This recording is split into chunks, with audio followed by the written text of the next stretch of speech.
Okay, we're going live.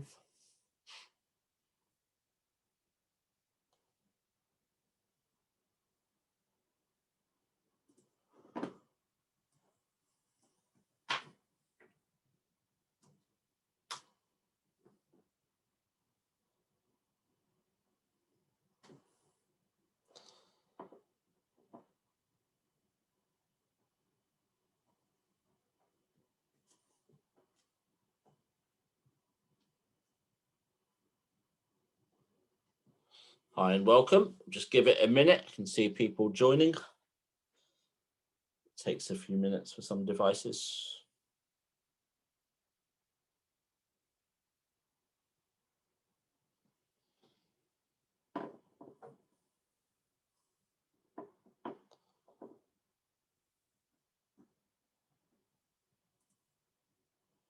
Right, I think we'll crack on.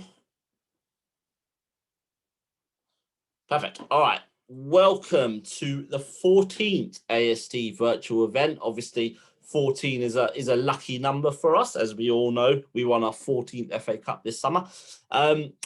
Same rules apply as it is the 14th. Many of you would have kind of been to most of them. If there has been anyone that has been to all 14, do let us know, because I think that's quite a nice milestone.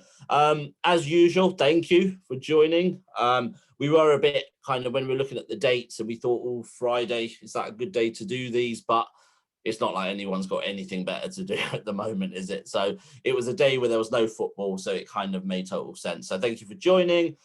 Feel free to tweet out, use the hashtag AST event if you're watching live. If you're obviously watching the recording, then you can still tweet, still use the hashtag, but you might not get as much engagement as you would right now.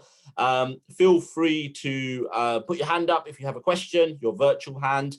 Happy to kind of bring people in as and when. And also there is the Q&A function that people can use. So please feel free. I can see a few people have just said, I don't think I've missed any, so that's great. So yeah, I think that is the rules done. So I'm gonna welcome, we've got quite a packed agenda today, so I'm gonna welcome my colleague Tim Payton, who's just gonna talk for about 5 minutes on a couple of the things the AST's been up to. So Tim, over to you. Thank you, Acl. I thought I'd give an update of some of our activity on your behalf, particularly around COVID issues that affect the club. First of all, some of you will have seen today the Premier League announced another round of fixtures where every game will be televised, and it feels a while ago now, but no pay-per-view being brought back. That's something Acl and myself were in a meeting with the Premier League a couple of weeks ago and pushed them very hard that we don't want to see that coming back anytime soon. They said that they need to do it round by round, but there was a strong suggestion that the current arrangements would make the end of the season. So once again, thank you to everyone who did campaign on that, who donated to charity. It's good that in this lockdown period, all of the games are being made available for everybody to have something to do. In terms of the lockdown, at that meeting, is it fair to say, Acl, and obviously we see this in the media, there was a very strong steer from the Premier League not to expect any return of fans this season. Anything that occurred might be right at the end and very small and a bonus. And in fact, the messaging is probably that when next season starts, we'll still be looking at controls being in place, whether that's just masks, whether that's actual social distancing and the smaller crowds. But the expectation is that next season will start with some form of control still being in place. So unfortunately, a lot going on. I think just to give an indication, I think that it was said that 80% of the population needs to be vaccinated before the Premier League imagine there'll be full stadiums. So you can look, all you've got to do is Google to see when your turn is. Think of that. You can do the maths, 80%. We've got a while yet to go. And related to that, and we have a meeting coming up shortly with Vinay and one or two others where we will return to some of the issues like the payments for next year's season ticket. But I think our absolute priority issue now is the silver memberships and the other memberships. And there is such a compelling case that those fees should be rolled forward into a membership for next season. It's a fee that hasn't been used this year, has it? So we will be pushing very hard on that. I saw one question just flash up and I was going to address this. I think there's probably more risk to Arsenal's game against Benfica than is being written up at the moment. With Portugal having been put on the red list, it means no direct flights, no travel into the country of anybody from Portugal, and similarly quarantine in return. So both legs would be unplayable at the moment, or rather, if Arsenal went into Portugal, they'd have to quarantine for 10 days in a neutral venue before coming back. We know that the clubs and UEFA and other officials will be talking to it. Having seen just within the last 5 minutes news flash up that France is looking at closing its borders to all non-EU countries and where things are going, I think you've got to have a question mark over whether the European competitions finish this season and how they do. But, you know, watch this space. It probably doesn't matter to us as the point of view of spectators. We won't be getting the games, whatever. But we do have a big interest in whether or not Arsenal get to play that. 2 or 3 other issues away from COVID. Some of you will have seen that we're getting closer and closer to some UEFA decisions about the future of the Champions League and threats of breakaways. We issued a statement with some of the other big English supporter groups at the end of last year, our total opposition to a closed franchise and an unfair setup in terms of teams getting invited back every year. I think there's now a European-wide statement being put together by all the supporter groups across Europe, and the AST will be supporting that, and we'll put that in the newsletter to all of you when that goes out. There's also, some of you will have seen, the government has started a consultation on the relationship between gambling companies and football. And some of you highlighted to us concerns at the way Arsenal are sometimes pushing out gambling messages on their Twitter feed and using their partnership. So we're going to do a survey, look out for it in the next newsletter, to ask all of you what you think on this. There is a view that it's a licensed legal activity in this country, and therefore why shouldn't Arsenal have a partnership and it brings income to the club? There's another view that it's not the sort of thing that a football club should be using its sort of hero status to promote with lots of youngsters following. And we'd like to know more about your views so we can put forward a response to the consultation and talk to Arsenal about that. I think that's everything on what we're doing as a campaign group before I look forward to chatting to some of our guests. Acl, have you thought of anything else from our recent meetings with Arsenal or the Premier League, or seen any questions come in? No, I think you've covered it. So I think that's good. I think there might be some more questions as we go on. So let's crack on. So I'm going to welcome Sam Dean from Telegraph. Sam, I think this is your AST debut, isn't it? It is, yeah. Thank you very much for having me. What an honour. What an honour. You've made it now. You've made it. So I'm going to hand over to Tim for a bit. I think he's going to host this part of the Q&A, and then we'll talk a little bit more about football stuff a bit later, on the pitch stuff later. Oh, thanks for joining us, Sam. Let's go straight into the stuff, but usually is of a very heightened interest. But perhaps for once, Arsenal have done most of the business of what you'd expect in this transfer window before the absolute deadline. But could you give do you think anything else is to happen? And could you give us some reflections on what we have seen happen? In terms of anything else to happen, it'll be outgoings more than any incomings. Obviously, I think that's pretty widely known now. The likes of Reece Nelson, Ainsley Maitland-Niles could be going out on loan. Shkodran Mustafi's future remains a bit uncertain. There's some sort of conflicting reports earlier this week about the termination of his contract and whether that may or may not be happening in the same way that they did with Socrates and Ozil. That strikes me as slightly less likely given the fact that he is still available to play, whereas those two weren't in the list. But that one is definitely one to watch in the next few days before the window. Incoming wise, I think that's it. That's going to be then done. And as a window as a whole, the priority for Mikel Arteta was to cut his squad. Essentially, he said that he had 31 first-team players before, and it was literally impossible to manage and impossible to keep them all happy at once. So they've got rid of, on loan, say, Kolasinac and William Saliba, and they've obviously terminated the contracts of Ozil and Socrates. So that's 4 bodies, 3 of which weren't involved at all, now out of the picture for at least 6 months. So as far as Arteta's concerned, I think he's pretty happy with that. And then obviously the exciting news is Martin Odegaard, as we saw this week, and as was trailed at the end of last week. how fit he is, I don't know. How sharp he is, I don't know. I think he's played 5 minutes since the 1st of December for Real Madrid, so he's not played much at all recently. But I think anyone with even a brief understanding of European football will know what kind of talent he is and what kind of hype there was around him as a teenager. So if he can even justify a third of that, he should be a pretty exciting addition for the next few months. But how much are we buying into hope there, and how much is reality? Maybe I've been a bit jaundiced. It seems every year now we get a reject midfielder on loan from one of the large Spanish clubs, and it takes them 3 months to get their fitness, and then the English game is a bit much for them. Or is there genuinely better hopes for this guy? Yeah, the ghost of Denis Suarez is hovering over this deal quite a lot, I think, which will be obviously a concern, because it was a similar situation in that he was a player playing for one of the big two giants in Spain, and he arrived and pretty much never got fit, and we saw absolutely nothing of him.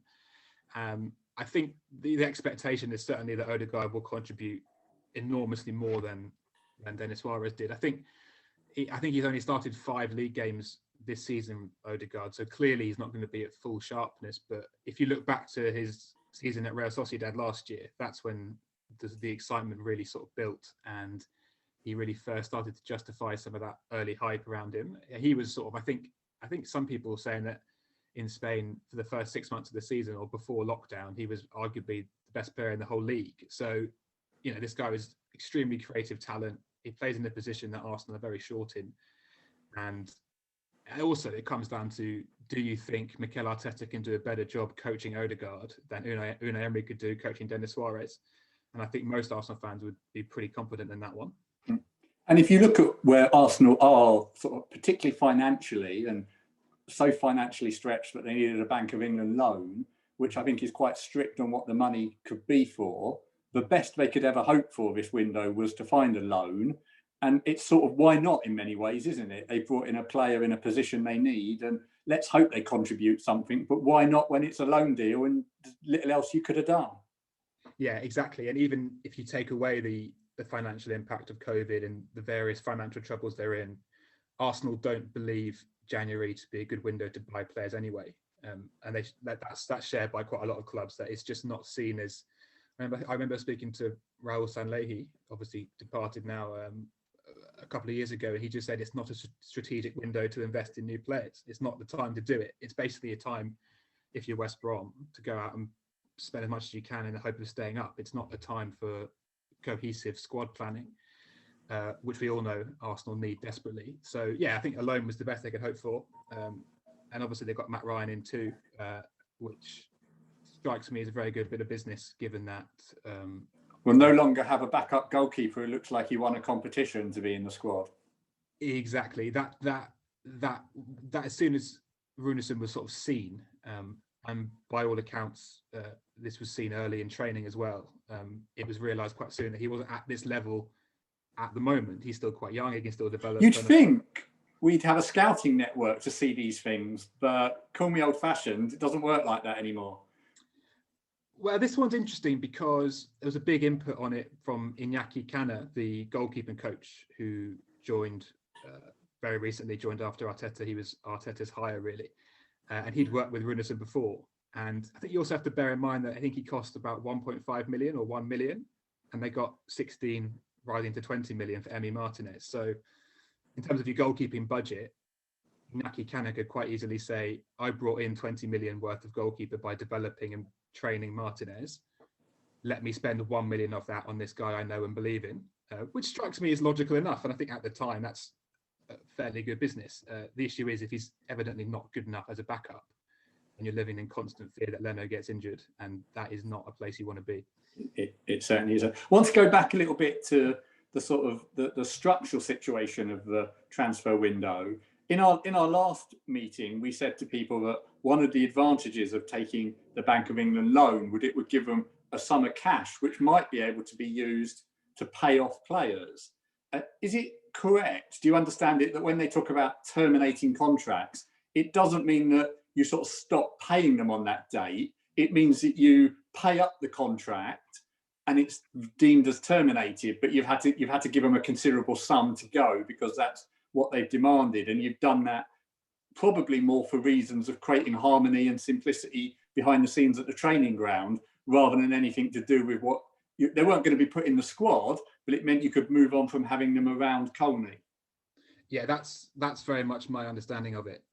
I don't think Arsenal have saved a huge amount of money by doing this. I know some very well placed reporters have said that Ozil's not taking the full money he would have owed. He would have been paid if he stayed. And I'm sure a lot of that's to do with various bonuses and those sorts of complex contract things, which no one fully understands unless you've read the contract itself. But Ozil would still have received a significant chunk of money of what he was owed. So it's not like Arsenal have stopped paying him, as you say, and he won't be getting paid the last 6 months of his deal. He's been given some cash, essentially, because they decided we'd rather you were gone than here, just taking the money up on a weekly basis. We'd rather give it to you now. And Tim, you'll know better than me about the sort of workings of the loan and the way that works. But that helps with cash flow, is my understanding. That the cash flow giving us a lump sum of money that requires cash in the bank, and they needed to loan that, and then they'll pay that back with, I imagine, what I'm told is a very low interest rate. That's right. And you would have thought, looking at the contracts that have been terminated, that they could be paying out, between 12 and 15 million this January, whereas in normal circumstances that would have been 2 or 3 million every month on the drip, as as a new sponsor paid a bit more money, or as another TV instalment payment came in. And I expect without the Bank of England loan, they couldn't have done it. And it's also the case that players have these, very strict contracts, which means that although you haven't put Ozil and Socrates in your squad, they still have the right to come to the training ground every day. And if you don't give them that right, it's kind of breach of contract and you have to pay up anyway. And you might say, so what? Well, the so what is Arsenal didn't have the cash to do it. So a few things have kind of come together. What I'd be interested in, though, and I guess, we'll never really know on this, but they were no longer personalities that I think Arteta, it was helpful to have around. You get the sense that maybe there were agents leaking, that clearly they're not going to be the happiest of professionals because they're not in the squad. So these departures, they're really helpful for Arteta, that sense of moving on. Is that fair? Absolutely, yeah. The issue, and Arteta said this himself, the issue with having players there who can't play, literally not on the squad list, they literally cannot play, is that it's hard to keep them motivated, it's hard to keep them pushing the team, and essentially it's hard to keep them happy. And when they're quite influential people in the club, as we know Mesut Ozil is, for example, that is someone who you don't really want against you because of who he is. And I don't think it's particularly controversial of me to say that Ozil has sort of weaponized or used his social media over the last few years to undermine where he can, always very subtly and always in a way that wouldn't get him in trouble. He's used that, and he's been a sort of sniping presence from the outside, and it'll be little tweets saying, oh, how good Arsenal look with a natural number 10 in the midfield, now Smith Rowe's there. Or it'll be posting a tweet saying, you make me laugh, ... after a public fallout with Emery in training on the cameras. That sort of thing doesn't help Arsenal, doesn't help Arteta, but it's nothing they can do about that, because he's got the freedom to do that kind of thing. So yes, essentially getting him out eases one of that problems. And I wrote a piece back in December, spoke to quite a few people around the club and who know what's going on inside the dressing room, and it's a very cliquey dressing room, lots of different factions and groups and social groups, and part of that is completely natural and completely normal in a multicultural, multinational football team, and it'll be the same at every other club. But those who would know say that it was particularly damaging at Arsenal, and there was not warring factions, but some groups didn't like the others, other groups were undermining these people. There was friction in the dressing room, and now I don't know for certain if that's why Arteta's picked these people to go. I imagine it probably is, that they are playing a part in that, but they're by no means the only people in that issue, having that issue. But that's a cultural reboot that Arteta's trying to get across and trying to make happen, and he needs the people he wants there. And when you've got those who essentially he doesn't want to be there, and they know he doesn't want them to be there, it's never going to be a very happy camp. So the sooner we can get rid of them, the happier camp it will be. Just there, it's very interesting hearing you talking about how you're obviously staying in touch with what's happening at Arsenal, and that will be through direct interaction through interviews and press conferences, and then using sources and contacts. Could you just how are you doing your job in lockdown? And is it easier because people are happier to phone you up with a bit of news, or is it harder because you've got very little personal contact with the people you're trying to write about and get to know? I would definitely say it's harder. In terms of the practical day-to-day stuff, everything is over Zoom now, as I'm sure people are aware. Everything is about online press conferences, and you're a panelist and you raise your hand to ask a question, then you get muted quite quickly. We have no. Well, I bet they love that mute button on you. They're not too bad, actually. Arsenal, to be fair to them, they're better than most clubs on that. Some clubs are very quick to rush you out after one question, but Arsenal aren't too bad. We haven't had any access to the players in person in the mix zone we'd normally have after a match, where you meet in the sort of bowels of the stadium and you try and grab 5 minutes of someone there. We've not had any of that at all since Project Restart in June. So the player access we get has been much, much, much lower than it would have been, which is a shame. And if we do get stuff, it's over Zoom again, like this really, which is never the same in terms of getting to know someone and speak to someone. And then outside from the day-to-day, as part of my job, you have to meet people and make introductions and try and, prove valuable to people, and they can prove valuable to you and make contacts. But it's very hard to do that when you can't go for a coffee or a pint or anything at all. You just have to call them and hope they answer, which is just much more difficult and much more stressful. But we're all in the same boat, and I'm very, very aware that especially something like this, when so many fans are watching and thinking how much they'd like to be at games, I'm very aware that we're extremely fortunate to be able to go to matches still, and I'm certainly not complaining about that.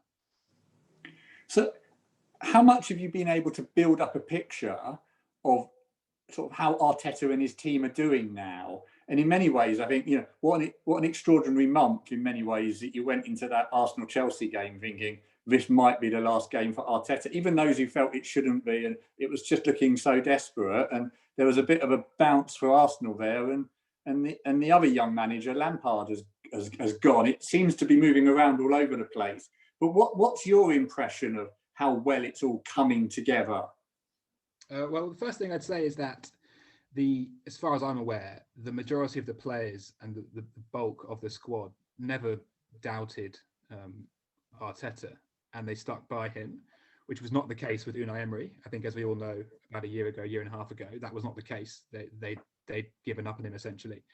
That didn't happen with Arteta. I mean, one source described his player who's there to me as, he said he's in love with Arteta. He adores him, the way he coaches, and the players, a lot of them really buy into it. And I think you can see that with the way, even when results are going badly, they still stuck to what he was trying to do, and it didn't quite fall apart in the same way that it did under Emery with the exact same group of players. From what I can see myself, and Adrian Clarke will know far better than me about the tactics and the actual sort of how the matches are planning out. I'm no expert on that stuff at all, but it strikes me that the Chelsea game, he had to make some decisions because of COVID reasons and Louise, Willian being out, and he thought, I've got no choice here but to throw in the kids, which I think a lot of fans have been calling for. And then suddenly those kids just absolutely switched the dynamic of both Arsenal season, and funnily enough, that switched the dynamic of Chelsea season too. It is amazing how I think just having a number 10 in Smith Rowe has just completely changed the entire team. Everyone looks sharper and more aggressive and more creative going forward. And is that just because there's someone in that position, or is that because Smith Rowe himself is an exceptional player? I'm not entirely sure. I mean, if you put Willian number 10, I don't think it will work quite so well, but for some reason that seems to have unlocked everything else, and suddenly Tierney's flying down the left, Saka's gone out to the right where he's been sensational, Lacazette's woken up, and that's been a huge thing. I think Lacazette looked to me like he'd pretty much lost his legs before Boxing Day, and then suddenly I think he scored 6 in the last 8 games or something like that. So it's amazing how quickly that's sort of been revitalized, all because of essentially a couple of COVID issues with Gabriel, Willian and Louise. And also, one player you didn't mention there, but you did a very interesting interview recently with Rob Holding, who is, I think, an unsung hero in many ways. But it was at a Zoom interview, and tell us a bit more about the engagement with him and one or two of these perhaps surprise heroes coming through. Yeah, so that was over Zoom. It was just after he signed his new contract, but before they announced it. So they basically said, please don't tell anyone that he's done it yet. We'll give you the interview in that sense, in terms of media communications. Essentially, Rob Holding's a really great bloke, which sounds really basic, but he is the exact sort of character that Arteta likes, that the club likes, that the club staff beyond the coaches really like. He's down to earth. I actually said to him, I said, I don't take this in any offensive way, but you do come across still like a lad from Stalybridge, which he is. And he said, thank you. I said, I'm pleased you say that. So he's quite grounded, down to earth. And yeah, he has been, I think, an unsung hero. It cost £2 million, which is very good business in hindsight. I think for a long time he was in and out and no one was quite sure how good he would be, but he's been well coached. He knows what he's doing. I think he benefits having Louise alongside him, which I don't think people would have thought maybe would be the case a year or so ago, but I think he does benefit from Louise. And he's also, I think, really quite improved as a leader. And I put this to him, and he said to me, I'm not sure I actually made the interview this bit, but he said to me, he feels now an obligation to be more vocal and a pressure to talk more and shout at his defenders and midfielders more because there are no fans in the ground. And he's saying, because I know that everyone can hear me, so therefore they can hear me if I'm not talking. So I need to be talking because the boss expects me to be talking. And he said that, that's something he's had to consciously work on in his game, because I don't think it's always come naturally for him at Arsenal. And that's something that I think is developing really well. And when I go to games, and as I say, I'm lucky enough to do so, increasingly you can hear Rob Holding's voice, which I find interesting. Yeah, that is interesting. Just give a warning to Acl to be ready to come in with Adrian. Perhaps one more question with you, and then we go a bit more looking at the players, the performances and predictions. There's perhaps one other signing or arrival during the transfer window, which is Richard Garlick. And I think, tell us what you know about him, but I think that's interesting. He appears to have quite an extensive football CV, whereas in many ways, obviously with Arteta and Edu, they're sort of in their first jobs doing this role, or largely, you know what I mean by that. But tell us, do you know much about his role, and is that now Arsenal? Can we say all the pieces of the jigsaw are back together again, and this is who we are relying on for the next year or two to take the club forward? Well, they've said that before in the last few years, that we've got all the pieces in now, and then suddenly somebody would leave. So I'm always reluctant to say, yes, they're all in place now. But as for Garlick himself, I think what's most interesting about him is his experience. I think he had 8 years at West Brom as their essentially director of football or football operations, which means he knows how the game works. He's probably got a huge amount of contact in the UK, which I don't think Edu will have right now, which will be helpful. And then he's worked for the Premier League for 2 years, dealing with every club, knowing the ins and outs of every other club, which must give him some sort of advantage and give Arsenal an advantage. And I do wonder if any other Premier League clubs have raised their eyebrows at all at his appointment. It would strike me as the sort of thing that might be a little interesting for other clubs. But yeah, you mentioned there that Edu obviously worked in Brazil and he works with the Brazilian national team. So he's not completely fresh to the job, but it's an entirely different job here. Vinay Venkatesham, the chief executive now, is fresh to the job. It is his first. I think he was 39 in August, so he's either 39 still or he's 40 now. Edu's 42, and obviously Mikel Arteta is 38. So that is a very, very young trio. And then the fourth member of that is Per Mertesacker, who is also incredibly young. So in terms of experience and know-how, having someone like Garlick strikes me as a very interesting addition. And what I would say, and I'm very wary of boring you, but when Huss Farmy left, Arsenal's original plan was to hire somebody more junior than Huss was, who wouldn't be on the executive committee, for example, and would essentially be helping with contracts and legal stuff, but he wouldn't be calling the shots. Then a few months later, they hired Richard Garlick to a more senior position than Huss was. So my understanding of that was they realised that someone of Garlick's experience and know-how would be available, and they went for it. They saw the opportunity and went for it, which strikes me as flexible thinking, which seems quite bright. Obviously, you don't want too many people butting heads at the top, but at the same time, I think experience is a good thing. And one thing I should say, and people have pointed out to me before, is that on that executive committee, there are people who have been there for a long time. So it's not just the four young guys. That's right. Although, I mean, some people will know, some won't. But one of their very experienced guys, David Miles, is being out of here. I think he's leaving at the end of this season. And if anyone knew the Premier League rulebook or how things work or how to operate, and it was David Miles. So you can see that they needed some experience in there as well. Yeah, absolutely. And it's just, I put that to people at Arsenal about, it's good to get a more senior head to help with Vinay, Edu and Mikel. And the response was yes, but we have got a few here still who know what we're doing. We're not all complete, kids in shorts still, but I do think the point stands. Acl, have you seen any? I haven't been keeping an eye on all the questions coming in, or you got any thoughts you'd like to ask, Sam? I mean, there's one Sam about from Mukta who said, outside of Arsenal, are you expecting any big moves this window? We won't spend too long on that because we are here to talk about Arsenal. But are you expecting any moves elsewhere? Not really, no. Maybe a couple of loans here and there. I think I just saw West Brom got someone in, and they've been openly trying to get someone. West Ham are trying to get a striker in too. I think Fulham were looking at strikers, but there's no money. There's no money in the game. No one's spending anything. The guys who have money are City and Chelsea still, but they're not really in the moment to do that. Chelsea spent 250 million in the summer, and City are about to run away with the league title by about 30 points, I think. So I don't think they're in any rush to spend any money. I did see one question. I don't want to take your job, so do tell me off. Go for it. No, go for it. About the goalie situation with Runarsson, and mentioned David Raya at Brentford. Yeah.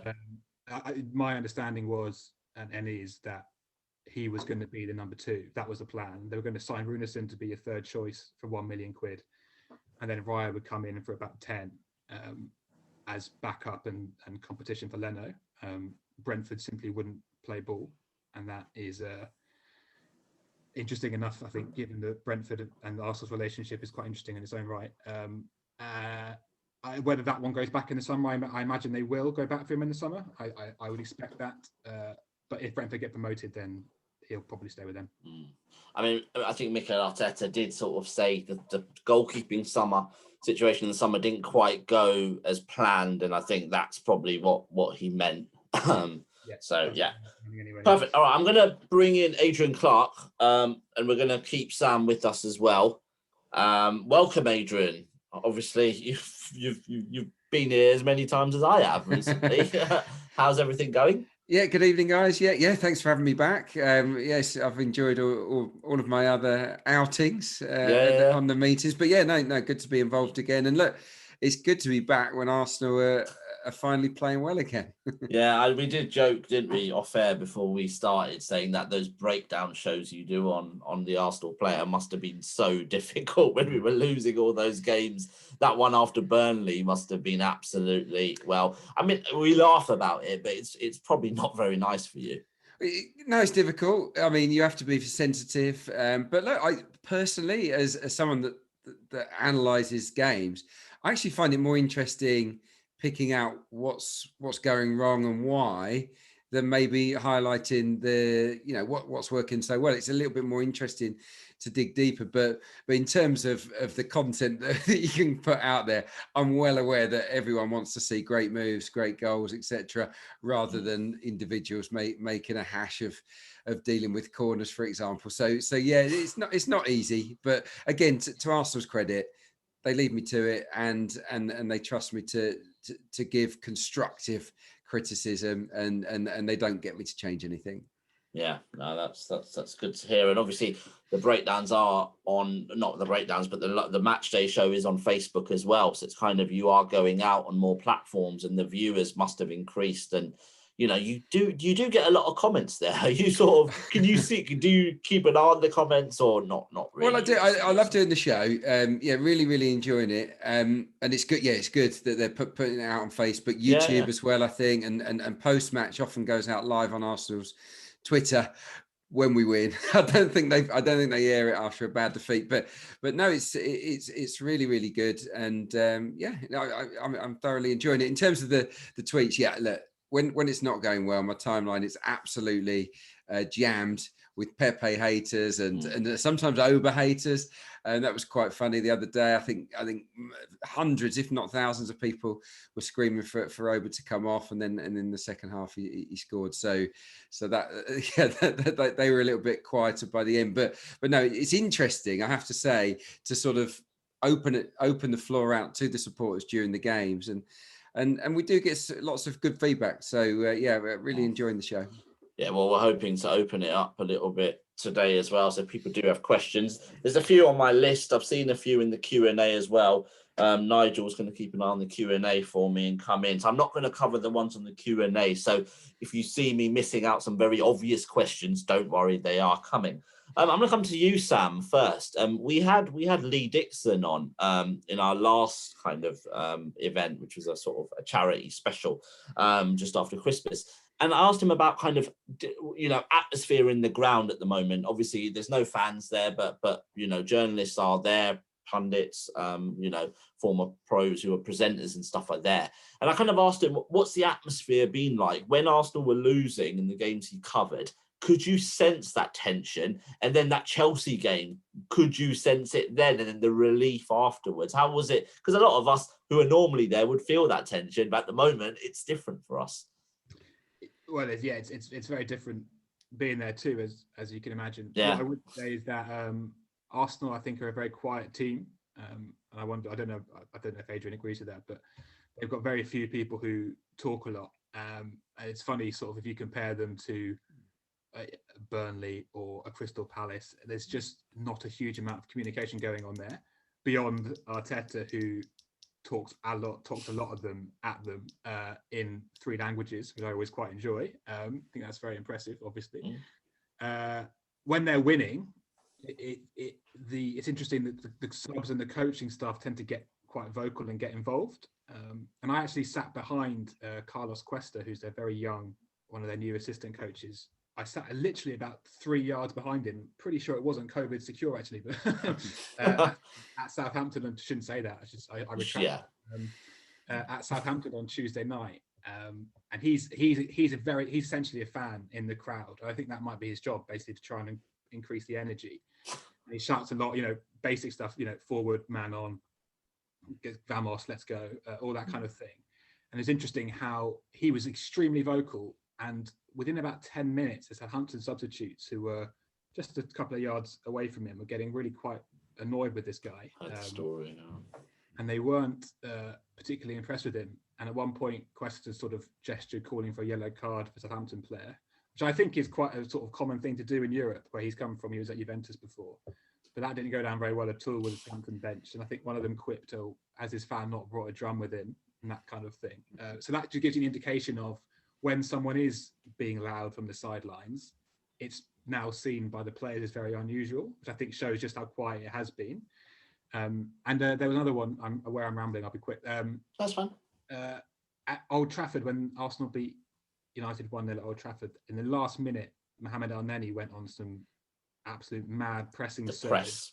Yeah, and he sort of went into full sprint mode for a good sort of 30 seconds. By the end of that, you can hear the subs and the coaching staff roaring him on, and they do this sort of weird noise of like bo bo bo bo, which they do quite a lot when someone's pressing intensively, and that seems to be sort of like their vocal trigger for it, which I find quite interesting, and that kind of thing you would never hear normally. So that stuff's interesting, but generally I think they're quite a quiet team. Yeah, can I just say, I this first came to my attention during the playoff final involving Wycombe Wanderers, where basically Gareth Ainsworth, the manager, had told the subs and all the entourage, anyone that travelled with Wycombe, to make as much noise as they possibly could inside Wembley Stadium, and it definitely had a hugely positive effect on the team. And I'm all for this. I would like to hear a little bit more vocalness from the bench and from anyone involved with Arsenal, because I think it will helpful. It will help the team. It's creating a buzz, creating an atmosphere, isn't it? And I think you have to work with what you've got. Yeah, absolutely. Thinking about the Southampton game, Adrian, I mean, what were your thoughts there? I mean, obviously we went 1 down early. We could have gone 1 up very early when Lacazette had the chance. But generally, your views on the game, how did we do overall? Excellent performance. Yes, I think that one thing that really struck me was that we out Southampton. We did what they did to us in the FA Cup game in terms of squeezing on and really pressing high up the pitch. And I just think that Arsenal are always so much more effective when they do press, when they have that energy in forward areas, things start to happen.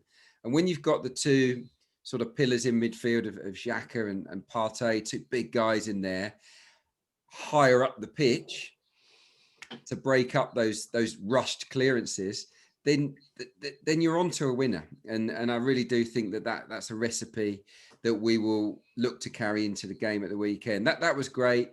Obviously, I love the balance of the team with Pepe on the left. It wasn't something I would have done probably, because Pepe, his career has been built on cutting in from the right, but it worked well. No, it wasn't the first time we've seen him there, but he was really comfortable. And yeah, in general, I thought it was an excellent performance. Obviously, Cedric was a huge bonus at left back. All talk of needing sort of someone new in to cover at left back, I think, has been quashed by that performance. So yeah, lots and lots of positives in that game. Do you think Pepe played left because Mikel didn't want to move Saka from the right, where he's doing so well? Yeah, I do. Yeah, I think that Saka has been tremendous. Obviously, he's been fantastic the whole season, but since he's moved to the right, statistically, he's scored 4 goals now. He's made a couple of assists. He's had a direct goal involvement in 5 of 6 games since he moved to the right. And so, what surprised me is how good his right foot is. See a couple of his goals with the right foot. Great assist at Brighton. Remember that spin and charge down the right. And yeah, I think four of his contributions have been with his right foot. I thought the cross on the run on the half volley from that Cedric diagonal was just, it was different class. It was this is supposed to be his weaker foot. So he's someone that I'm absolutely comfortable with on the right. Look, I was a left footer that played often on the right, but was okay with my right foot, so I could go on the outside. And it's having someone that Pepe's predictable. We all know that. We know what he's going to do. With Saka, when he comes up against the left back, they don't know now. He can drop a shoulder and go on the outside. He can cut in. So yeah, absolutely fantastic. And the other thing, before at the risk of rambling, the other thing is to spread the quality. I think previously we've had Tierney, Saka and Aubameyang all on the left, 3 of our best players, crowbarred into a 3-4-2-1. Nothing really happening on the right, let's be honest, with Willian or Pepe. And what's happened is we've spread out the quality, still got top-notch players on the left, Saka on the right, and crucially, Smith Rowe in there to knit it all together. The balance of our attack is just so much better. Yeah. And Sam, I mean, Mikel Arteta, I guess there's 2 questions. I mean, one is what is your overall view of Mikel Arteta and kind of his time at Arsenal? But also, what do you think of him? Sort of, you've obviously been to live press conferences with him, certainly when he first joined for a few months. Now, obviously, I know it's on Zoom. I know it's a little bit different. But generally, what are your views of him, how he's done, but also him as a person, how he's actually settled into Arsenal? I think, given his lack of experience, I think he's done a very, very good job, primarily off the field, if not on results, if that makes sense. I think it's hard to sort of underestimate the sort of sense of chaos and turmoil at the club when he took over. And I think even he said after a few weeks, I didn't realise quite how many issues I'm going to have to deal with straight away. If you remember, I mean, he came in and Xhaka was on the way out, for example. I know, and I've reported that Torreira was on the way out. And I know he has gone since, but for the first few weeks at least, Torreira became quite an important player again for Arteta. And he came in and he had all these fires to put out at the same time as trying to sort of find his feet in management. And then he gets a pandemic, having been the man to actually get coronavirus first in Premier League football, and having to do what he did with the pay cuts. I actually don't think enough is made of this in the media and sort of beyond. And Adrian, you'll know far better than me about player reaction to that kind of thing. But the way he convinced so many of the players and the vast majority of the players to do that, I think is proof of A, how much they buy into him, and B, how great a communicator he is. I actually had this chat with someone the other day and I said, one day, if they ever tried to fire him, they'd sit him down in a room and talk to him, and they'd end up giving him a new contract because he's so persuasive as he talks. I actually think his best quality is his communication skills. And we keep hearing about hear about new signings, Odergaard being the latest, who say, yeah, he convinced me to join. He convinced me to sign up to the project. And that's a huge part of the job. That's a massive part of the job. And that's a part of the job that, to be honest, Unai Emery really struggled with.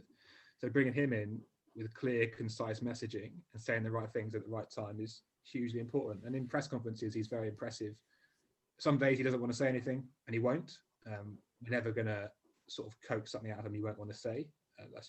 He's just too bright for that, and he's too sharp. Other days he comes in with a message and says essentially pretty much as what I want to say. And it's, for us as paper journalists, it's really great copy. So communication-wise, brilliant. Tactically, you can see how the team's evolved and how he's now starting to sort of set them free, having fixed the defence. I think City now got the better defence than Arsenal in the Premier League. So, step by step, process by process, it's getting there.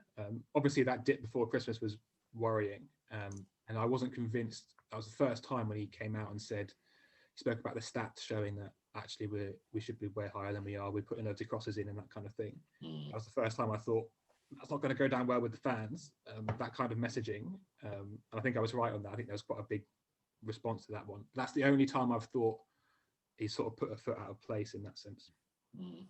Maybe it's like lack of experience, I guess, there. I think, was it Lee Dixon was saying that, a slightly more experienced manager, when they're not doing so well and then maybe not winning, they've got that experience to fall back on to think, okay, what did I do to turn it around then? So, Mikel will only get stronger, hopefully, sort of from this. And I think what you say about the pandemic is spot on. I remember Mikel talking about it in a press conference that Ken Fryer sat him down and told him this has been the biggest challenging year for Arsenal. And if Ken Fryer says it, then it's probably true.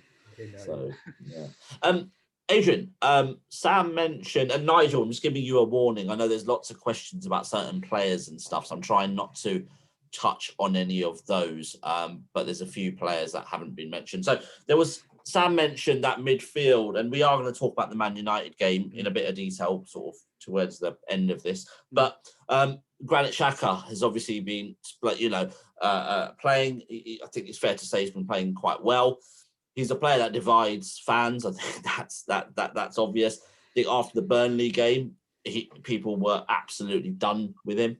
Totally. I think he completely let us down, and then I think that's, I don't think anybody would argue against that really. But since he's come back, he's obviously done well. How have you found his performances?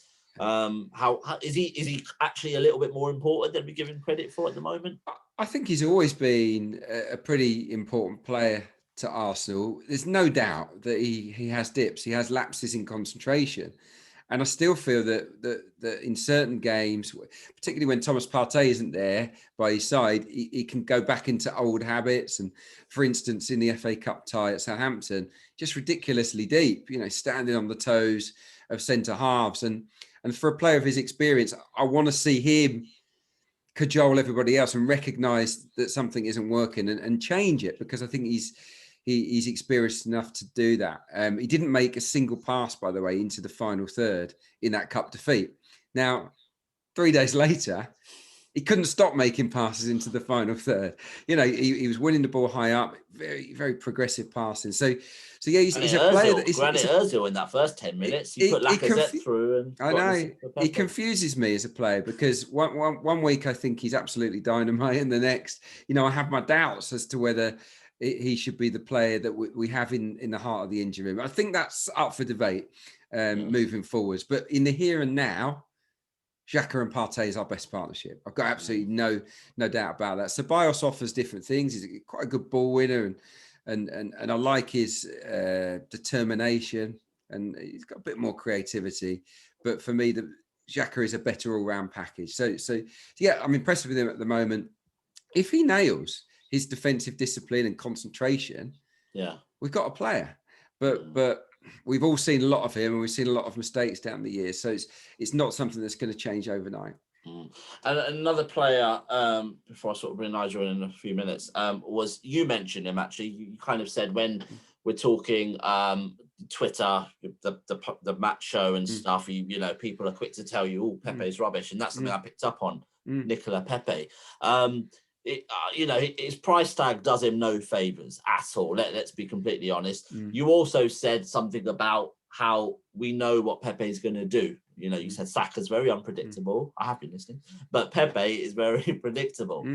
But you know, he played a bit better, you know, I would say, and got that goal and looked a bit more confident. But how would you rate Pepe's last couple of games? Arjen Robben was predictable, but no one could stop him. So it's not a complete criticism. If you can absolutely nail cutting inside and bending one into the top corner, be predictable, it's absolutely fine. I just think when you're looking to, I think it's better to have a rounded skill set where you can confuse defenders.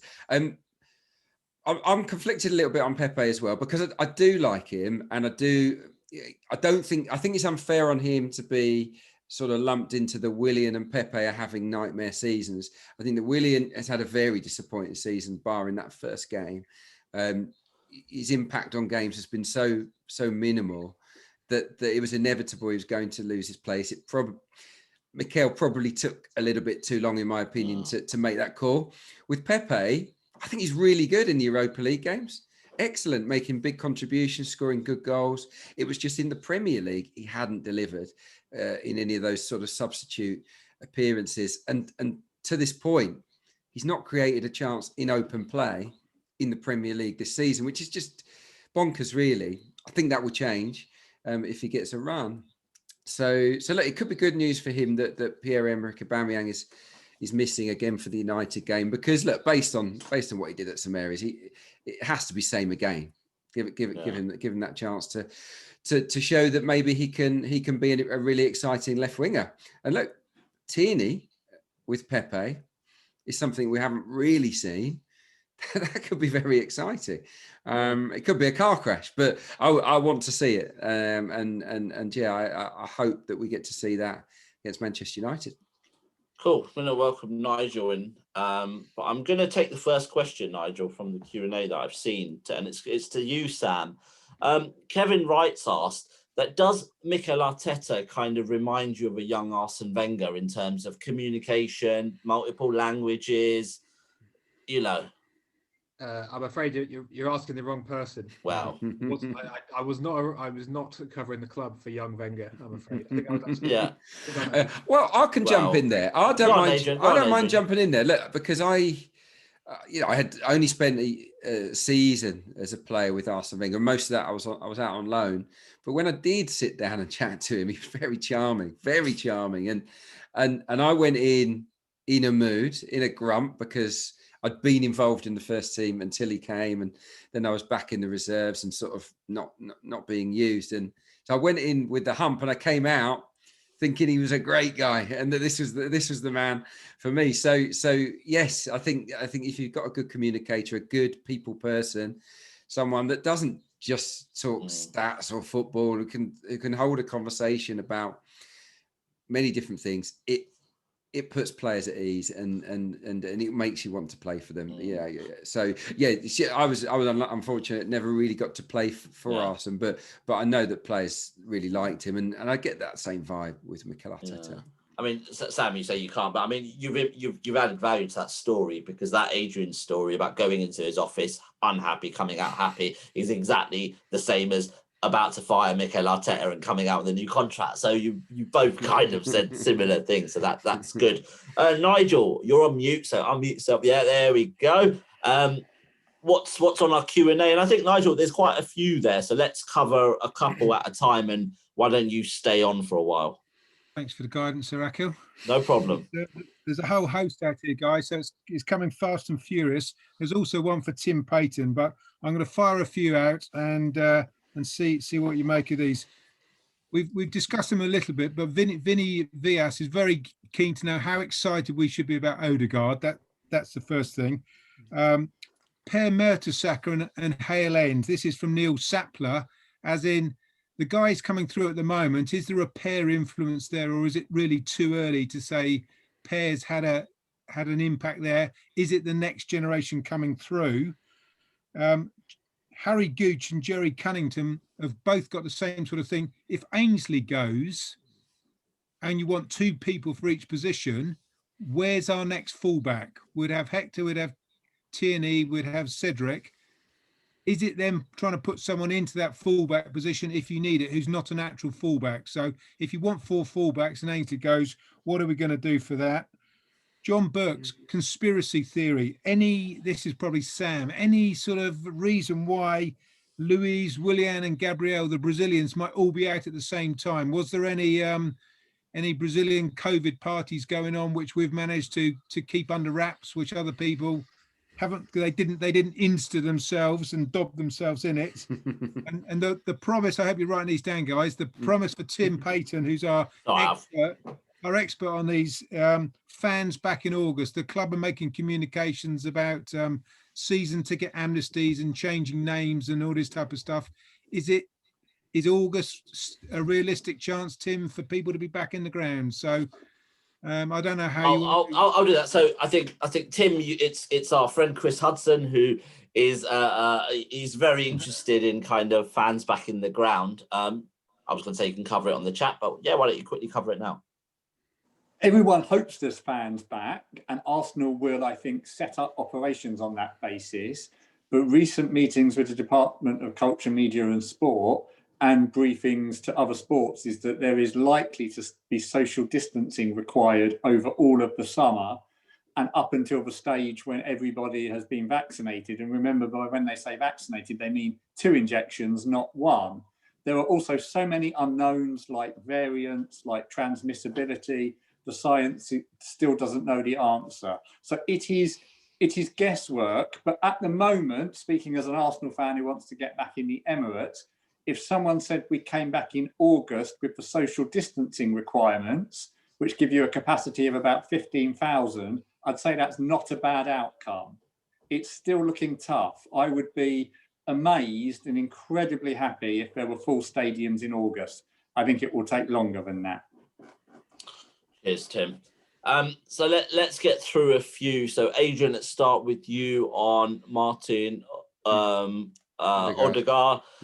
Vinny Rias has asked you the question, who's also my cousin. Hi, cuz. What do you think? How's he going to settle? I like him. Well, he looks an Arsenal type player, that's for sure. He is not someone that's been prolific in front of goal. He hasn't scored stacks of goals, but year on year he's improved, I think, in that department in terms of goals and assists. So he's someone that can chip in. Got a good left foot, I know that, and he scored some direct free kicks, some good deliveries from out wide. And I have to say that our set piece deliveries could do with a bit more quality. So he's someone that I think will help us in that regard. He's good in tight areas. And as Mikel Arteta has said himself, he's either an 8 or a 10. So he could play where Smith Rowe is playing at the moment. Or, and this is what I would like to see us try, in a game like the West Brom game, you know, I can't think what's coming up, but let's say Fulham at home or something like that, where you could go with Thomas Partey, Smith Rowe and Odergaard either side as sort of Man City style attacking midfield players. So yeah, I think he's a good addition. Yeah, it's about his fitness. Is he up to speed? I'm pretty confident that technically he'll fit right into the Arteta way. And I got very lucky on this one because in the summer, during the break from football, we're obviously as journalists all trying to find things to write about. And I thought I'll do a nice big article about Martin Odegaard, given his sort of resurgence at Sociedad. And I spoke to the Norway coach who gave him his debut and one of his coaches on loan at Heerenveen and one of his international teammates. And obviously that's worked out well for me. I could just pretty much republish that article once he signed. It makes my life lovely and easy. But one thing that they said that really struck me was his coach at Heerenveen said he plays number 10, which tends to be the star man position where everyone works for you, but that's not the kind of person he is. He doesn't want to be the star where he's sort of on a platform, everyone else works for him. He's a guy who really works hard, and he's got that commitment and work rate defensively, which we know that Ozil didn't have, and we know that Arteta demands. So I think that element of it will be interesting as well, because everyone talks about how sort of gifted he is and how fun to watch he is, and that's all obvious. But the fact that he is sort of a scrapper and a fighter too maybe has flown under the radar a bit. Yeah. I think one for you, Sam. What was that one, Nigel, about the Brazilians? You did make me chuckle to say, is there a party we don't know about? But if we're about to find out, and it's probably going to get everywhere. So, but is there anything in that? What was that the question, wasn't it? I think that was the question. Probably need to be careful what I say. So I don't believe that the Gabrielle one was linked to Willian and Louise. I don't know if Willian and Louise were linked. I don't know. But I know that wasn't linked to Gabrielle. So Gabrielle was separate. I do not know if Gabrielle had done anything rule breaking wise. He did have a birthday a week before, which I thought was interesting. But that is not something that I could say is the reason he got COVID or whatever, because that's not provable, and I would never say that. So those are just the facts, that those Louise and Willian were not linked to Gabrielle, and Gabrielle had a birthday a few weeks earlier. It's difficult, isn't it? Because I mean, Arsenal, Gabriel was suspended. His first game back was Man City in the Cup, which he played, and then obviously a day later, 2 days later, 3 or 4 Man City players had the virus before. So it could be anything, really, couldn't it? It's so tricky. We just can't know where they get it from, or who they get it from, or when they got it, really. So I mean, he would have had to test negative to play that match against City, so I can't see. Or did he get it? No, he got it after that game, didn't he? He got it after that game, but then the Man City players, 3 or 4 of them got it, because I remember thinking, oh, they've just had it, we've just played them, and then Gabriel got it. So, but just very briefly on the sort of mechanics of reporting on this stuff in the media, medical confidentiality is quite a big thing, which you don't normally get with injuries or, like, a calf strain that Danny Ceballos has.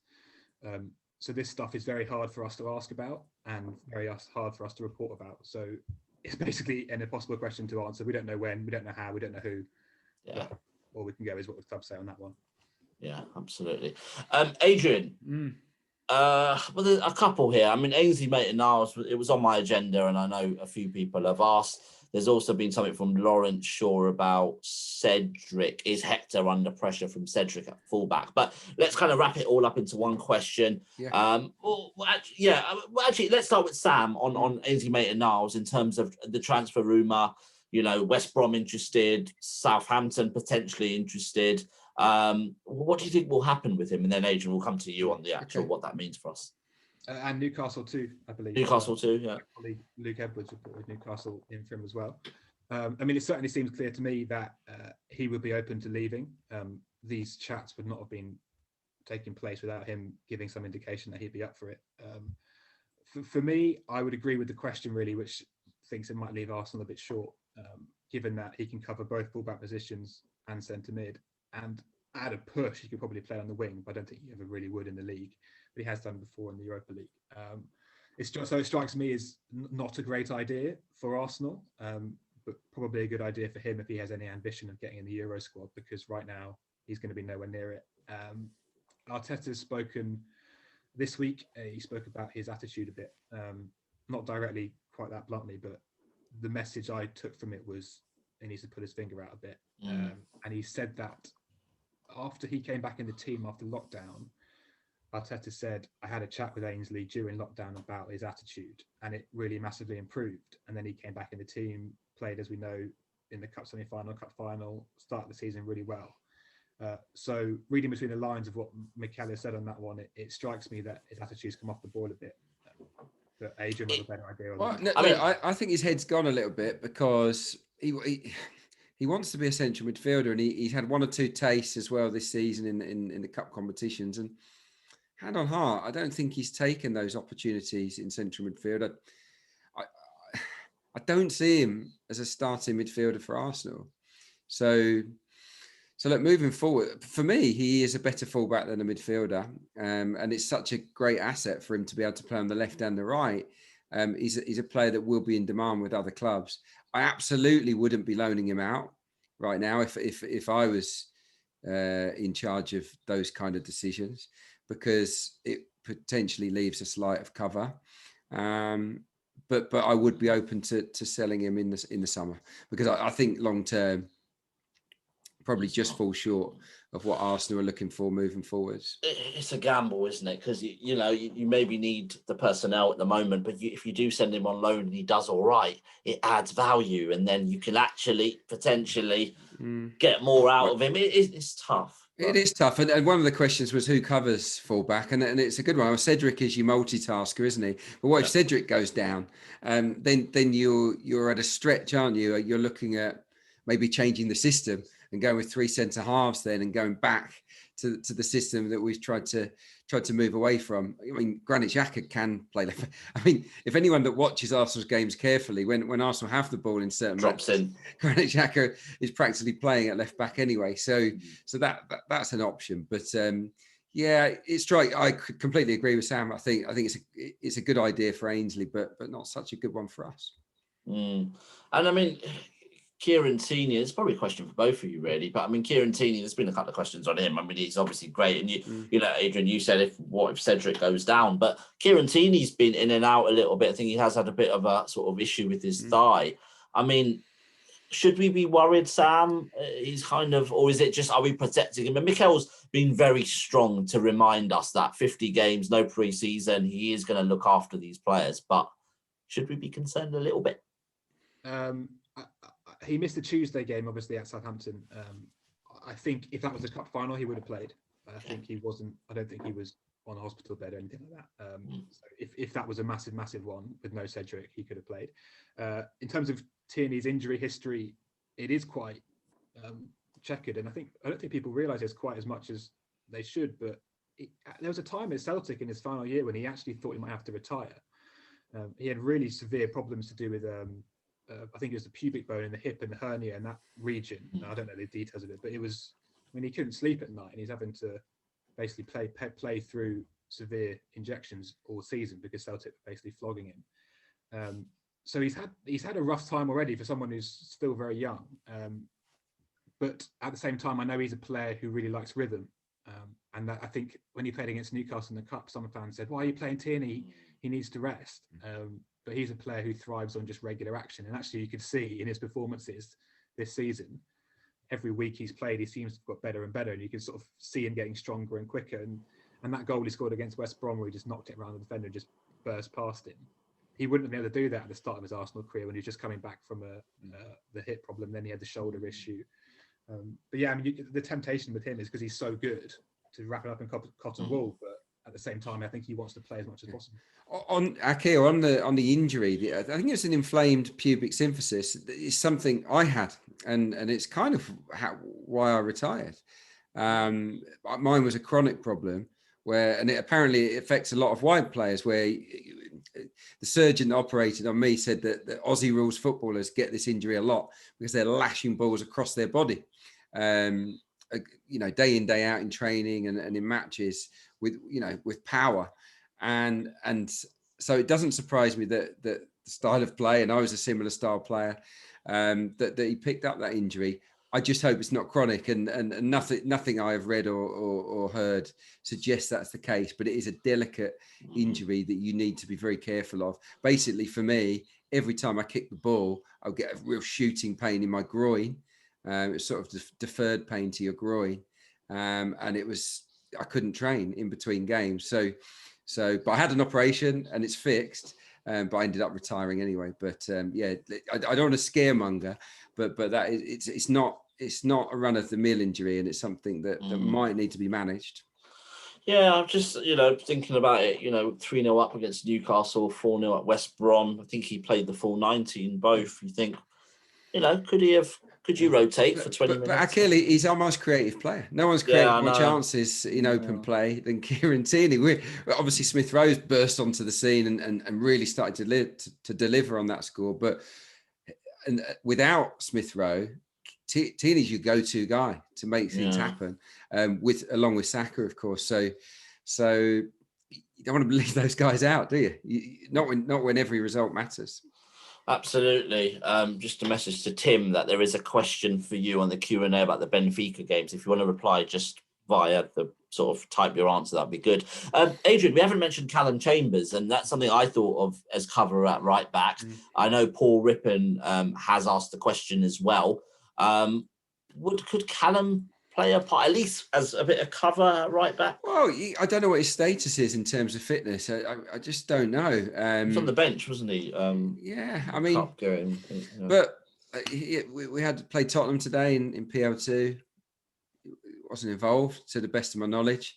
So you would think with a player that you're looking to reintegrate into the squad, you would be giving them as much match practice as possible, really. So yeah, I don't know. I think he would be cover. I mean, I think he's a perfectly decent right back, actually, Callum Chambers. But it just feels so long since we saw him, and a little bit like Ainsley. I just, without being overly critical, they're both good players, both really good players, but with the standards that Arteta and Arsenal are looking to get to, I don't think they're going to quite make the cut moving forwards. And look, I would say that about a lot of positions, a lot of parts of the field at the moment. I think long term, there aren't that many of the current group that you can say they're going to be there, for 2 seasons or beyond. The young guys, obviously, but other positions are definitely up for grabs. He's a good egg Chambers, basically, which is quite helpful. Yeah. the more good guys you got, the better. Yeah. It's interesting. When I spoke to Rob Holding a few weeks ago, he talked a bit about the ACL injury, and Bellerin had the same one, and then Chambers all in quite quick succession. And Adrian, you'll know this more than me, but the return to play time is what the doctors call it. If when you're out, so let's say an ACL is a return to play in 9 months, you're back on the pitch or back on the training ground. But the return to sharpness and return to full fitness and confidence time in your own head for an ACL is a lot longer. And we saw that with Bellerin when he came back. I don't know about you guys, but he looked slower to me. He just looked slower, and that pace has gradually come back. And Holding said the same. He came back and he played against Leicester, for example, away under Emery a few weeks before Emery got fired. He was really poor. And he said, I felt pain that day, and I could feel things moving in my knee, and I'm getting a bit nervous. Being back and being in the squad is very, very different to actually being ready to play again. And I think Chambers is still quite a long way from being at that point. Yeah. Psychologically, long-term injuries just they just play with your mind. And yeah, I agree.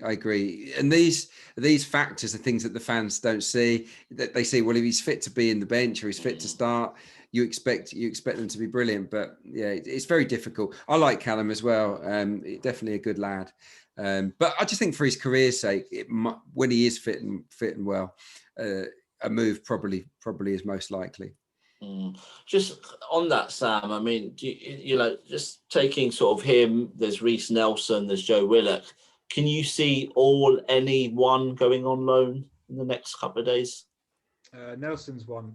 Well, Willock too, I think. I don't think Chambers would. I'd be surprised if Chambers did, just partly because of the fitness stuff and partly because of the fact he can cover positions. He's still coming back. And Mustafi could go, so. But Nelson and Willock, I think, certainly. Nelson had the chance to go on loan in the summer, and the club were quite keen for him to do so, and he said no. Arteta's spoken about this publicly, I think. Yeah, he has. And Nelson said, I want to stay and fight for my place, which Arteta said, great, I like that attitude, that's fine. The flip side is he just comfortable playing at Arsenal, being at Arsenal, or does he want to go and test himself? I actually went out to Hoffenheim and he was there, Nelson. I hadn't met him before, spoken to him before, I interviewed him there. And when you hear so much about these prodigious talents in the academy, and this guy was hyped, you guys know better than me, he was hyped so much, wasn't he? Coming through, like, this is the guy. And I really expected him, and also based a little bit on things I'd heard about him, I expected quite a flash hit, to be honest. And he wasn't. He was really shy. He was very sort of withdrawn, and he was obviously in Germany. He was a bit, he was still picking up German language, and he wasn't going great at that point because I think he'd been late for training and that sort of thing. But I was really struck by how, at least in that half an hour chat, and just that tiny bit of the day I spent with him, which is very minimal in terms of how his actually character is. It just struck me that he wasn't quite the bombastic, exuberant character I assumed he would be. And I sort of wonder if maybe stick him in the Championship and say, go on, be the man. Go on, go to, I don't know, someone pushing for the playoffs. Go to QPR or whatever, I don't know. Maybe leave London. Just go be the man, be the guy, be the star. Go to Huddersfield like Emile Smith-Rowe did. Yeah, that benefited Smith-Rowe hugely, didn't it? And he said so himself. There are enough clubs. I mean, someone like Swansea, they've had a great reputation for taking young players who are English and history in the England youth ranks. If he went there and just said, right, you're going to play every week, be the playmaker, be our guy, I think that would be really great for him. But I'm not sure he fancies it by all accounts. In the summer, he didn't want to. He should go if there is an opportunity to join a Swansea or Brentford. He should take it. I completely agree. It can turn you into a man as a footballer. I know it's an old cliche, but just getting knocked around, listening to different managers, playing a slightly different style of football because he's been brought up solely on Arsenal. There's a lot to be said about that. But I think to become a rounded player, playing in different styles, different tactical approaches helps develop you. So he should absolutely go for it if there's an opportunity to do it between now and the end of the season, because we're only in the Europa League. He's not going to get many games in the Prem, and I don't even in the Europa League. So I think that'll be the message. Yeah, this time you need to go. See a few more questions pop up. Nigel, if you are still around, you want to come back in a second, then please do. Go on. Do you want to cover a few of the Q&A, Nigel? Yeah, a couple of familiar ones coming up here. Chris Dunk and Mukhtar are asking about Flo Balogun. I don't know if there's anything you can really say on that one. One for Sam, maybe. And a great one from John Ramsey. Very wise man is John.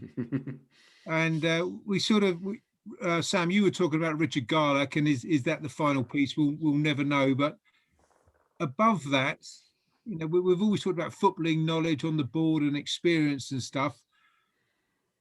Do we still have the people there to make these right decisions for the long-term future of the club, or is it just a continual build, put extra people in there?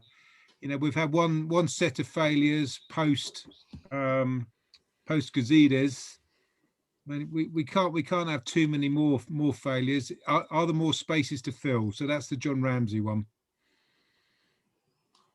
We'll start with Balogun first, because that's been asked by a couple more. I think Nicole's just asked about Balogun. So let's cover that, Sam. What have you heard about what's happening there? So the best I can give you is the best summary of it, I think, was made by Arteta a few weeks ago when he said the club wants him to stay. The players indicating to us that he wants to stay, but I'm not so sure about the agent. And that, that was, we talked earlier about Arteta's messaging and being careful with what he says. He would not have said that if he did not want to make a point. And that put a certain element of pressure on Balogun's agent, who also, by the way, has a lot of other younger players at Arsenal, which I think is relevant. And then a few hours or even a day or two later, it came out that he's close to agreeing a pre-contract with an unnamed foreign club. And when it's an unnamed foreign club, you always think, a little bit, why is it unnamed? What's going on there? But I think David Ornstein wrote that, so I have absolutely no reason to question that.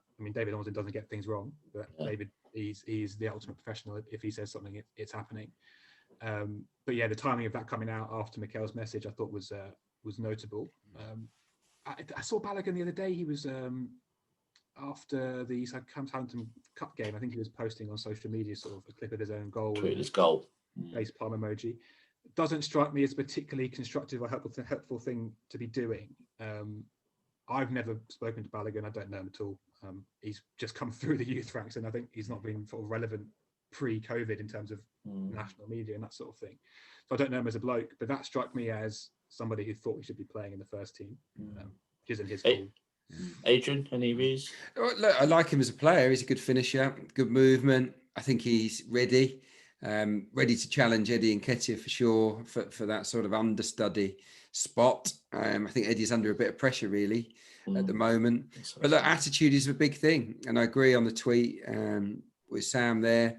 And Mikel has used that phrase "on the boat," hasn't he, a number of times. You've got to be on his boat, and if you want to be a bit different, if you want to play by different rules, then I don't think you'll last. I think that much is clear. And do you know what? I agree with that. I think that is healthy for the team and for the environment and the sort of spirit within the dressing room. So look, I don't know him. I think he's definitely good enough to be involved in the match day squads, and I want him to stay. But if he's not going to jump on that boat and play by the same rules as everyone else, then maybe we'll part ways. Andy Cole those years ago, Similar sort of story, really, and he went on and had a brilliant career, but it just wasn't right for Arsenal at that time under George Graham. Yeah, non-negotiables. Eddie earned that right. He came back from Leeds on loan, and the plan was to send him back out again. But for those 2 weeks in training, apparently he was an animal. He was everywhere. And Mikel Arteta went, "Oh, blimey, this guy's, he's absolutely working his arse off for the team. Give him a shot." So Eddie's shown how to do it. I don't know if I know about that in training or not, but my guess is that if he was, he'd probably have more of a chance right now. I think there's a great opportunity for Balogun if he was to stay, because Alexander Lacazette is in his 30s, Aubameyang's in his 30s, Eddie Nketiah, there are question marks. Obviously, he's been linked with a possible transfer away. There is an opportunity there to leapfrog. All of a sudden, you might be 4th or 5th choice now, but in 18 months' time, you might be number 2. And not being number 2 at Arsenal when you're 20, 19 is not bad. The striker, for me, just quickly, that's the big one for the summer, I think, because Lacazette's got 1 year left in his contract. So decisions to be made. This summer has to set the tone for the next 3 or 4 years in terms of centre forward. Absolutely. Difficult one, Sam, but John Ramsey's football hierarchy one. Oh yeah. Well, that question sort of implies a thought that they're getting managed down from above, if that makes sense. It reads to me that essentially the trust is in Mikel, Edu and Vinay, particularly Mikel, to sort this out. They from above, the Cronkies have said, right, you're the guy we want, go and make it happen. And I know Josh has been a bit more hands-on than previously, and that's been the case for the last couple of years. He's gradually sort of taking more and more control. But I mean, for example, who fires Mikel if it comes to that point? Is it Vinay? It probably is Vinay. I don't think it's Edu anymore, not since Mikel got made manager. But when Mikel was head coach, I think it would have been Edu who fired Arteta, but I don't think he does anymore. I think on that scale, they're probably quite even. So that would come down to Vinay, who is, he's very new in this job as well. So it's the dynamic of it is very interesting, but it strikes me that the Cronkies have said, Mikel's the project, make it work. So we've come from a situation where all powers were vested in Wenger, and we understand how it got to that stage. We try to move away from that, and now we've got a 38-year-old rookie manager who everything's stacked on. But what I think's missing, the missing link here is the talent spotter, the expert in the field of who's out there, and Mikel Arteta does not have time to do that. Does he? He does not have time. Arsene Wenger had Steve Rowley, who had a network of scouts around the world, and for many, many years it worked great. I think that is a position that maybe could be filled. I'm sure you guys have covered this hundreds of times on these calls, and 13 times before. But Gazidis creating that whole new system where he was the chief exec above head of recruitment, Sven, and Raul Sanlehi, and the whole thing made sense as a diagram if you drew it out as a tree. But then for Gazidis to go just creates all the problems that have followed, because suddenly it's a power vacuum that Raul was going to get to, and Mislintat was trying to get into, and Asfami was there, and what was his role, and it all just became a mess, and they've had to sort of clarify it again. And then I think if you looked back at sort of off-field turmoil, the day that Gazidis left for Milan was the sort of the trigger point for me. Yeah. I wanted to get moving, so there's not long left. It's about 5-6 minutes. I think James had his hand up for a while. I was about to bring him in. So if there is something relevant, if you want to put your hand back up, I'm happy to bring you in, James. But Adrian, Man United tomorrow, Arsenal Man United. We obviously, potentially have got a chance to do the double over Man United. Yeah. They're probably a different team to where they were, but what do you think will happen? What would your game plan be? Well, look, United are a very strange team.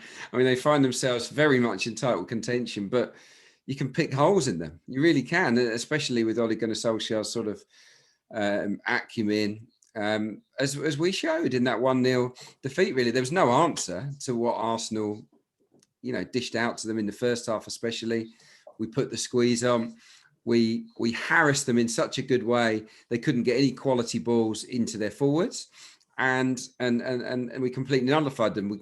We got the lead, and then we sort of soaked it up, didn't we? It was a really good tactical performance. Two things that worked that day is, number one, that squeeze that we saw at Southampton, that has to happen again. I think it has to be sort of a non-negotiable every week. I want us to start games like that and play inside the opposition half. The other thing about United, I think, is a real weakness, which is also their strength, because they play good forwards, don't they? They play Rashford or Greenwood out wide. Now, they don't want to come back. They don't want to come back. So fullbacks are big against Manchester United for me. Overloads down the sides. And that we really did get a lot of joy, particularly down the right with Hector in the game at Old Trafford. The penalty came via that kind of move. Willian played pretty well that day as well, if memory serves me. So yeah, overloads in wide areas. So Tierney and Hector, or Cedric, whoever gets the nod, I think it'll probably be Hector, will be big players here. And one thing is, when they don't track back, sometimes it's up to their central midfielders to come across and cover. And that's why I want Pogba to play, because I think defensively, when he's part of a midfield too, there's a little bit like Granit Xhaka, he has these moments where he just switches off. And gave away the penalty, didn't he? Yeah, exactly. And I think that he is a chink in their armour defensively. Obviously, he's brilliant going forward and capable of scoring goals, which would be a worry. But yeah, I think. Yeah, I'm quite excited about the game. I really am. Yeah. I think if we perform like we did against Chelsea, like we did against the Saints, we can definitely end this long unbeaten run away from home from Manchester United. But it won't be easy, of course. Sam, I mean, obviously Arsenal won at Old Trafford, and I guess there's a question here about sort of home and away. Is there a big difference at the moment? You're in grounds. Can you always tell who the home team is? Obviously, you know who the home team is, but you know what I mean? Like, can you always... Because, we talk about at Old Trafford, we let Man United have the ball and we kind of pressed them in certain areas. But you think when we went to Spurs, we had all the ball and they just did us twice on the counter. But what's your sort of opinion there? You've stumped me a bit. No, not really. I don't really see a big difference. I didn't. For example, if that Southampton Arsenal game took place at the Emirates on Tuesday, I don't think it would have panned out hugely differently. Obviously, the things that affect it are the pitch, the weather, the turf, the conditions. But I don't. I pretty much think home advantage is gone. I haven't seen the latest figures, but during post lockdown, it was unprecedented how home and away had gone. But yeah, also I think it's a slightly separate point, but I think opposition players quite like playing at the Emirates. I don't think it's a very hostile place to go. I don't think anyone at Aston Villa wakes up and goes, "Oh, tough trip to the Emirates today." I think they think, "Oh, it's going to be lovely, comfy dressing room, great pitch, loads of space." So that's more fundamental, wide-ranging. I don't think in lockdown. No real difference in my eyes. And look, the last two times United have come to Emirates, we've played at a really fast intensity, got in their faces, and they haven't enjoyed it. And we've won 2-0, I think, both times. Mikel can actually become the first Arsenal manager ever to win the first 3 matches against Manchester United, if of course we get the win. So that would be, a tip of the cap to him. I think 3 managers have done it before from other clubs, but that's not too many, is it? So it'd be nice. Look, I United, I think, are the marginal favourites with the bookies, but for me, I'm encouraged. And if the team news is positive, i.e. Partey, Smith Rowe and Tierney are all past fit, then we can do this. So it's just quickly, Adrian, your team, we haven't got long, but obviously the keeper's the same. You'd stick with David Luiz alongside Rob? I think I would, yeah. They've not done anything wrong. Rob Holding's been flawless, hasn't he, lately? He's got the shirt. It's as simple as that. I think David Luiz is ahead of Gabriel at the moment. For me, I would like to see Gabriel and Pablo Mari partner each other at some point. 2 left-footers, yes, but I think it could work still. We've had famous 2 right-footed pairs down the years. I'd go with Leno. I would go for Bellerin just ahead of Cedric. His crossing's better, Hector, even though Cedric obviously is in good form at the moment. Tierney, obviously left back. Yeah. Back to, as we said, Partey and Xhaka. And then no shout for El Neni, who had a great game at Old Trafford. Just covering all bases here. No. Look, he hasn't moved on. We've moved on since then, haven't we? He hasn't. He was brilliant, wasn't he? That day, but he hasn't replicated that performance. So no, Xhaka and Partey, and then it's as you were for me. Saka right, Smith Rowe middle, Pepe left, and Lacazette up front. Odegaard, leave him on the bench, and if he's fit to get involved, bring him on. We've got him and Gabriel Martinelli potentially then to change the game, which suddenly there's a little bit of young depth there that can we've all of a sudden become very, very reliant on Smith Rowe in the space of like a matter of weeks. I think it's great that now he's got competition, and B, if he's having a flat game like he did against Palace, boom, instead of going to a Willian who's out of form, not a number 10, you can go Odegaard. There you go. Oh. This is your chance. So yeah, it's a really valuable signing, I think, in that regard too. Great. I think we'll leave it there. I'm not going to ask you for predictions just because we'll send the recording out and we might all look a bit silly. But you know, we're all obviously hoping for an Arsenal win. Fingers crossed. So yeah. So I hope everyone enjoyed the last sort of hour and a half. It's flown through. I don't know about you guys, but I feel it's absolutely fun. We could have probably talked for another half an hour, to be honest.